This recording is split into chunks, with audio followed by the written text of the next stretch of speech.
This Good Morning Northwest morning sprint is brought to you by Bill's Heating and Air Conditioning.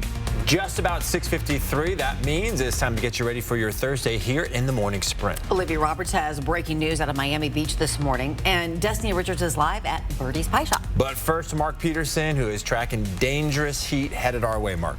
It is, and we really just want to get you ready for it. In our first alert weather, our highs today are going to be, again, hovering around 90 degrees, but the heat really comes in this weekend with triple digits.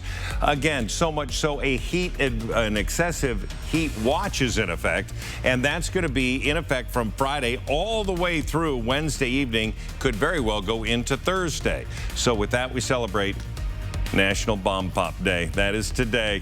Get out there and enjoy and find something cool for you today.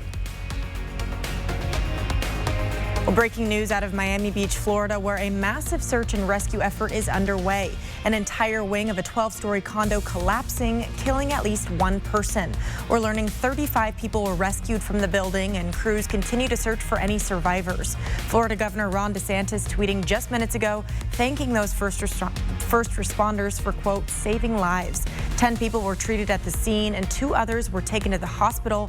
We don't know what caused the building to collapse or how many people, if any, are still trapped inside. A Florida county is on lockdown this morning as the hunt is on for a man who shot a Daytona Beach police officer. Video from the officer's encounter shows the moments that led to the shooting. The Daytona Beach police chief says the officer was on patrol when he saw the man sitting inside a 2016 Honda with a California tag. He was escorting him out of the car. The man turns and shoots the officer in the head one time. More than 500 officers have responded to search for the shooter.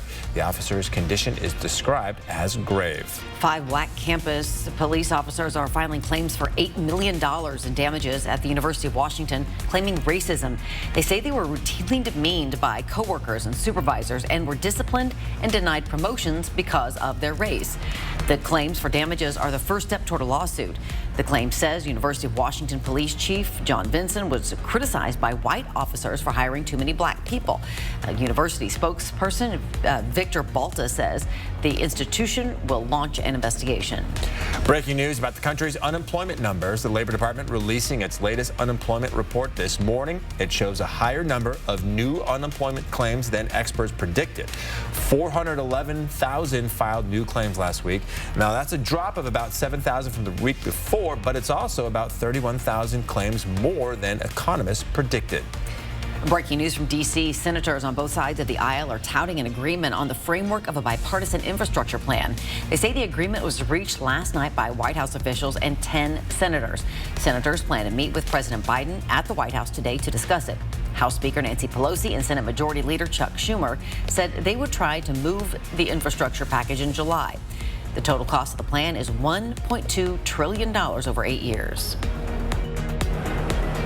Birdie's Pie Shop now has a second location in Hayden. The other one is in Post Falls, so anyone coming to North Idaho can enjoy some pies in-house or take some to go. They have plenty of sweet and savory options at both locations, and they're celebrating their grand opening here in Hayden with some pie specials. Just go to KXLY.com for more information.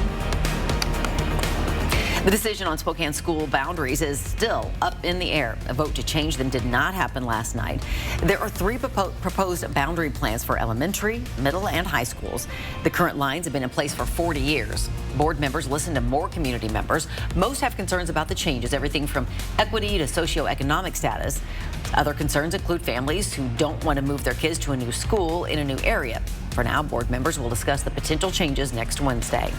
New this morning, Chad Daybell will have his day in court this November. The Idaho man has pleaded not guilty to murder and conspiracy charges in the deaths of his ex-wife and his current wife's 2 children. The 2019 disappearance of Tylee Ryan and J.J. Vallow made national headlines. It was months before their bodies were found on Daybell's property. Their mother, Lori Vallow, is also charged in their murders. A judge set Daybell's trial for November 8th. It will likely last more than a month. A massive new resort opens in Las Vegas today, just in time for the summer travel rush.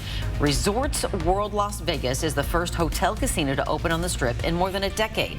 The 3 hotels in one sit on the site formerly home to the Stardust Hotel and cost more than $4 billion to build. A 5,000-seat concert venue already has some big names booked, including Katy Perry, Luke Bryan, Celine Dion, and Carrie Underwood. We'll be right back with a final check of Mark's weather after this quick break.